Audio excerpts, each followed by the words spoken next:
Bonjour les parents, c'est Catherine Lavertu pour la FCPQ. Bienvenue dans la série du Club École des balados pop. Aujourd'hui, j'ai vraiment la chance d'avoir une invitée en or. Il s'agit de Josée Réaume de l'organisme Les Aidants scolaires. Bonjour Josée. Bonjour Catherine. Aujourd'hui, on est là pour aider les parents, leur donner des trucs, les équiper, les préparer pour la rentrée scolaire de leur enfant. Donc, la première rentrée à la maternelle surtout. D'emblée, je trouve qu'on donne énormément de préparation pour l'enfant, mais les parents un peu moins. Évidemment, vous le savez à la maison, ça fait comme un an que je le répète, mais comme je répète mon message, je suis Catherine, mon plus vieux a maintenant 6 ans, Léon, et à l'automne 2025, il a fait sa première rentrée scolaire, donc à la maternelle, au préscolaire. J'avais 1000 questions, les formateurs, mentors, parents m'ont tout aidé, j'ai vraiment senti que j'étais équipée, que j'avais un village, qu'on m'a soutenue, mais malgré ça, Josée, il y a plein de choses que je ne savais pas et que j'aurais aimé savoir. On va faire le tour de ça aujourd'hui. Ça a été une transition pour toi aussi. Ben oui, exactement, parce qu'on prépare beaucoup la transition de l'enfant, mais je trouve que l'on ne prépare pas beaucoup la transition du parent, du service de garde, du milieu de garde à la maternelle, donc au primaire. Pour lancer le tout, Josée, est-ce que tu peux te présenter brièvement puis nous expliquer qu'est-ce que c'est les aidants scolaires? Bonjour, moi c'est Josée des Aidants scolaires, directrice générale d'un bel organisme qui existe depuis 2007, fondé du côté de Lévis par une enseignante qui allait prendre sa retraite, donc Madame Lise Allard, qui est maintenant retraitée de l'enseignement. Donc, notre mission, nous, c'est d'offrir finalement 2 bras de plus. Donc, un appui bénévole aux équipes éducatives là, œuvrant tout autant là, dans les écoles ou dans les services de garde éducatifs à l'enfance. Et c'est vraiment notre but, c'est d'alléger finalement la charge du personnel, d'enrichir les milieux éducatifs et de créer un environnement là, favorable au développement des jeunes. Ah, super, merci. Puis c'est pour ça aussi que je trouvais que Josée, c'était la meilleure personne pour venir parler de transition vers la maternelle. Je me disais, tu connais bien le milieu, tu connais ses secrets. Puis en plus de ça, toi, tu as un garçon qui vient tout juste d'avoir 3 ans. Donc toi, bientôt, ça va être ton tour en tant que maman de l'épauler dans sa première rentrée à la maternelle. Mais aussi toi, en tant que maman, je vais te donner mes trucs. Tu comprends? Je vais les prendre. T'es prête? Tout à fait. On part. D'abord, je me suis dit, on va mettre la table, on va expliquer aux parents c'est quoi les nombreuses étapes qu'il faut faire avant le jour J, qui est donc la première période à la maternelle. J'ai noté tout ça. Donc, je vais regarder ma petite feuille. Donc, pour ceux et celles qui ne le savaient pas, on prévoit l'inscription à la maternelle en février. C'est souvent là que ça se fait, là, début février, peut-être fin janvier pour certains CSS. Donc, ça se fait via une plateforme. Tout ça, c'est pas très long, là, ça prend genre 15 à 30 minutes, mais il faut quand même que tu aies des papiers, les cartes d'assurance maladie. Il me semble qu'il faut genre le certificat de naissance, des trucs comme ça, là, de la papeterie, quoi. Faut que tu sois prêt. Fait que tu t'installes, tu t'inscris, mais c'est pas plus énergivore que ça. Au mois de mars, on a l'inscription au service de garde. Donc, service de garde, donc c'est avant, donc c'est vraiment en matinée. Moi, je vais vous donner les heures de mon centre de service, de mon école, mais tu sais, assumez là, que ça peut changer. Fait que c'est le matin avant 8h05, sur la période du midi, donc à partir de 11h30 jusqu'à 12h57. Hein? Évidemment. Merci. Puis après ça, après ça, donc on a la période de l'après-midi en classe. Puis à partir de 14h27 jusqu'à 17h30, mettons, là, il y a un autre bloc de service de garde. Donc, c'est le fun de le savoir d'avance. Je me dis, je vais le dire aux parents parce que, tu sais, le savoir d'avance, tu peux adapter tes horaires, tout ça. Fait que service de garde, en as-tu besoin le matin? En as-tu besoin le soir? En as-tu besoin le midi? C'est-tu réaliste pour toi avec ton horaire de travail, d'agence, c'est ça. Donc, mars, inscription au service de garde.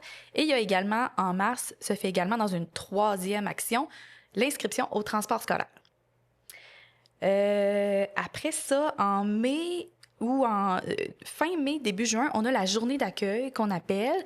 Donc, c'est vraiment donc un beau moment, là, je vous avoue, qui se passe avec les parents. Si vous avez la chance de pouvoir vous libérer du travail, les 2 parents, c'est vraiment chouette, avec l'enfant. Et on vient donc visiter l'école avec notre enfant et rencontrer, c'est ça, les classes et les enseignants, enseignantes. Puis je pense qu'il faut remplir un document. Hein, Josée, il faut remplir un document pour aider la transition. Oui, bien, ça dépend vraiment du centre de service scolaire, mais il y en a certains qui offrent comme un genre de carnet. J'en connais un qui s'appelle La Traversée. Donc, c'est vraiment un beau document pour aller prendre le pouls finalement avec l'éducatrice ou l'éducateur. Ensuite, l'enseignante ou l'enseignant va pouvoir en prendre connaissance. Le parent aussi va inscrire des points intéressants là, sur notre coco.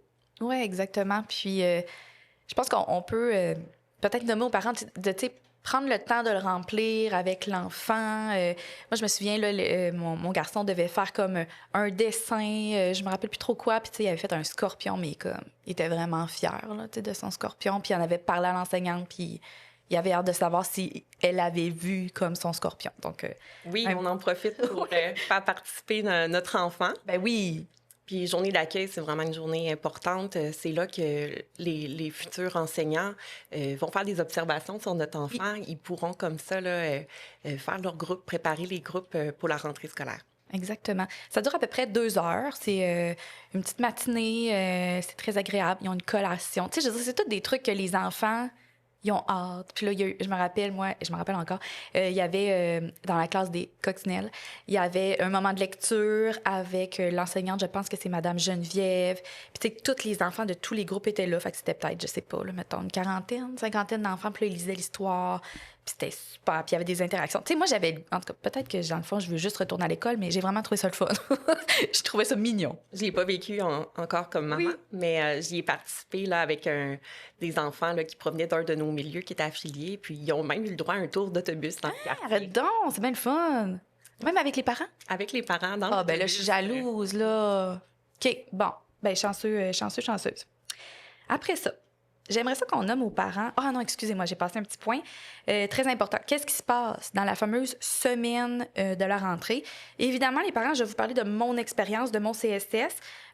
Retenez que c'est sûr que ça va diverger là, d'un CSS à l'autre, mais moi, j'aurais aimé ça qu'on me nomme ça, par exemple, un petit peu d'avance, que 10 jours avant le jour de la rentrée.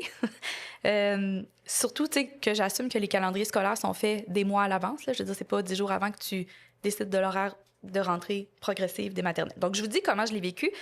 10 jours avant la rentrée, chers parents, tu reçois beaucoup de courriels. Il faut qu'ils pop. Il faut les lire, les traiter, les assimiler. Donc, gardez-vous de l'énergie mentale pour traiter et absorber ces nombreux courriels-là. Il faut aussi prévoir du temps pour en discuter, échanger avec son conjoint, conjointe ou coparent, peu importe. Donc, ça se passe évidemment à la rentrée dernière semaine du mois d'août. Pour vous donner une idée, donc, l'enfant va finir dans son milieu de garde le vendredi, dernière journée au CPE, peu importe. Et là, lundi, mardi, mercredi, il n'a pas de CPE, pas d'école. Juste, tu as déjà 3 jours là, qu'il faut que tu organises tes flûtes. On prévoit quelqu'un à la maison pour être avec Coco. Là. Exactement. Ou tu prends congé au travail ou quoi que ce soit. Moi, j'aurais aimé ça qu'on me nomme ça. Je suis quelqu'un d'organisé, j'aime ça voir les choses. C'est comme, je vous le nomme. Après ça, jeudi, mais tout est dans le positif, là. Retenez bien, là. Entendez bien dans mon ton que c'est que du beau. Le jeudi, c'est 90 minutes que j'ai eu. Donc, c'était parents-enfants dans l'école. Donc, dans sa journée du jeudi, 90 minutes de classe. C'est vraiment le fun. Full de beaux souvenirs déjà. Puis le vendredi, nous, c'était en après-midi. C'était 2 heures où l'enfant est seul. Mais tu sais, encore là, entendez bien, c'est super positif, mais c'est super positif d'avoir une entrée progressive pour l'enfant, pour se familiariser avec son nouveau milieu. Par contre, c'est ça. Pour nous, ça demande quand même une logistique, là, si tu as d'autres enfants. Gymnastique au niveau de l'horaire. C'est ça. Catherine? Exactement. Tu comprends, là, en tant que maman, là, ton chapeau de maman. Et après ça, donc, on a le férié du lundi, férié du travail, journée du travail. Fête du travail. Fête du travail, c'est ça. Puis, le mardi, encore une fois, c'est comme ça que ça s'est passé, moi. Donc, l'après-midi, c'est une après-midi régulière avec le service de garde. Et là, le mercredi, ça commence tempête, donc journée complète du matin au soir. Dans mon cas, comme je vous dis, c'était de 8h05 à... On est allé le chercher à 16h30. Scoop. Mon enfant est revenu brûlé de sa première journée. Je pense que ce soir-là, il était endormi, il était 7h. Tu sais, comme les enfants vont revenir très fatigués de leur, non seulement première journée, première semaine, mais tu sais, comme c'est beaucoup, là. Ils passent, tu sais, d'un groupe, tu sais, exemple, dans les CPE, ils sont comme 10 enfants, 8 enfants, à comme une vingtaine d'enfants. Fait que, tu sais, c'est plus bruyant, ça demande de l'adaptation, c'est une nouvelle routine. Les enfants seront fatigués et peut-être même les parents. Tout à fait. Hein? Ces 10 enfants... dans le groupe de 4-5 ans, là, ils vont tomber à un ratio comme de 19 enfants, pratiquement le double. Exact. Une journée plus longue, un service de garde par la suite. C'est de l'adaptation. Oui, exactement. Le mot, c'est adaptation, mais dans notre cas, nous, ça a été une très belle adaptation. Puis ça a même favorisé, je te dirais, c'est ça, nos routines, nos journées, ça commençait plus tôt. On allait tout porter Léon avec la petite famille à l'école. Bye-bye. C'était vraiment un beau moment. Donc, ça ressemble à ça un petit peu, là, les premières étapes qu'on a à faire. Ensuite de ça, on va passer à quelles activités de transition existent-ils? Qu'est-ce qui existe? Josée, t'es la pro, parle-nous-en. Chaque centre de service scolaire offre différentes activités. C'est toutes des belles activités, toutes des belles initiatives là, qui peuvent contribuer que ça soit plus facile pour l'enfant. Il y a un programme qui existe depuis les années 1970 qui est Passe-Partout. Possibilité d'inscrire votre enfant pour participer à ces ateliers-là avant l'entrée à l'école. Sinon, les aidants scolaires, on offre un service qui s'appelle l'aide à la première transition scolaire. Nos milieux de la petite enfance qui sont affiliés avec nous là, vont cibler des enfants là, qui présentent des indices de vulnérabilité. Donc, des enfants pour qui ça pourrait être plus difficile l'entrée à la maternelle. Donc, on a la chance là, de pouvoir jumeler un bénévole aidant scolaire qui va aller visiter le jeune dans son groupe. Donc, au printemps, ça débute. Il va le visiter même l'été et il sera présent à l'entrée scolaire là, avec lui. Donc, il va reconnaître une personne qui est rassurante pour mieux vivre l'entrée à l'école. C'est vraiment touchant. C'est vraiment... Moi, je suis sûre que ça fait toute la différence, là. Je suis sûre que ça permet à l'enfant d'être plus confiant. C'est ça, comme tu dis, d'avoir un visage connu pour passer à la prochaine étape. C'est sûr que ça fait du bien. Puis c'est rassurant aussi pour les parents, n'est-ce pas? Tout à fait. C'est rassurant d'avoir plus de rétroaction sur son enfant, de voir comment il va s'habituer là, avec d'autres personnes. Et puis, il y a le programme Agirto aussi, là, qui est connu de plusieurs parents pour qui l'enfant peut avoir des besoins particuliers. Donc, j'en nomme que 3, mais je suis certaine qu'il existe d'autres belles initiatives là, pour préparer notre enfant là, avant l'entrée au préscolaire. Exactement. Bien, merci de nous les avoir expliqués. Puis, s'il y a bien une chose que j'ai retenue de mon baccalauréat en administration, c'est que dans la vie, c'est 90 de préparation pour 10 d'action. Fait que je me dis, si on est capable de miser sur la préparation de la transition de l'enfant du milieu de garde à la maternelle, que ce soit en lui parlant, en louant des livres à la bibliothèque sur l'école, en allant, tu sais, juste, c'est nono, mais tu sais, dans l'été, avant la rentrée de Léon, nous, on allait jouer dans la cour d'école. Puis, tu sais, on regardait, bon, j'avoue tout, là, on regardait un petit peu par les fenêtres, là, on allait voir, tu sais, comment c'était fait, tu sais, les tables, les chaises, les jouets. Fait que Léon, il se projetait, tu sais, il faisait de ce milieu-là quelque chose qui était bien, qui était à l'aise. Fait que c'est des petits trucs comme ça pour faciliter la transition. Formidable. Josée, là, je t'amène avec moi. Tu as un garçon de 3 ans. Ça s'en vient pour toi. Là, j'ai une liste. Vous me pardonnerez, j'ai une liste ici. Trucs de maman 101 en rafale. T'es-tu prête? Je suis prête. OK. C'est toutes des choses qu'on m'avait pas dit. Des choses que j'aurais aimé qu'on me dise. Des petits trucs vraiment, là, très faciles. Là, je commence avec ce qu'il y a sur la table pour être sûr que ce soit dit. Chers amis, vous le savez, il faudra identifier tout le matériel scolaire de votre enfant. Ce n'est pas une surprise, j'invente rien. Pour référence, c'est 46 marqueurs qui ont besoin des feutres. Là. 46 qui ont besoin en maternelle. Rien de moins. Ça, c'est juste les crayons de feutre. Fait que, tu sais, ça va vite dans le nombre d'étiquettes. Je sais qu'il en existe sur le marché des toutes jolies. Chez Jean Coutu, c'est pas connu. Vous pouvez aller voir un commis à la caisse. Ils vont vous imprimer une belle feuille comme ça avec tous les noms de votre enfant. Ça coûte 99 sous. Il faut juste prévoir le temps d'aller faire ça. Tu sais, comme mois de juin, juillet, faites ça. Vous les aurez. Puis au mois d'août, étiquettez vos affaires. Mais tu sais, je sais pas, il y en a combien sur la feuille, mais si tu en as besoin de 46 juste pour les feutres, tu sais, fais-toi-en imprimer une dizaine. Tu les auras. Tu veux pas attendre à la dernière minute. Non, exactement. Puis fais ça avec ton enfant. Il va trouver ça ludique et tout. Ce sera pas parfait, mais ça va être fait. Moi, quelque chose que j'aurais aimé qu'on me dise d'acheter, pas obligatoire, vous n'allez pas couler votre cours de parents 101 si vous n'avez pas ça, mais je te le dis, je sais pas si tu connais ça, c'est une pochette congelée. Dans le fond, ça, tu laisses ça dans le congélateur. Tu peux y toucher, c'est comme un genre de ice pack un peu. Fait que tu mets la collation de ton enfant dedans. Puis là, tu vas me dire, mais Catherine, pourquoi il faut ça? Le ice pack à lunch. Est intégré. Exactement. C'est parce que souvent, à l'école, ils vont demander que la collation soit dans le sac d'école et non pas dans la boîte à lunch. Mais là, tu fais comment? Achète-toi ça, ça te coûte 15$, c'est réglé. Tu comprends-tu? Mais moi, j'aurais aimé ça, pouvoir l'avoir sans le commander la dernière semaine du mois d'août, tu comprends-tu? Quand c'était un petit peu backorder. Je continue dans mes trucs.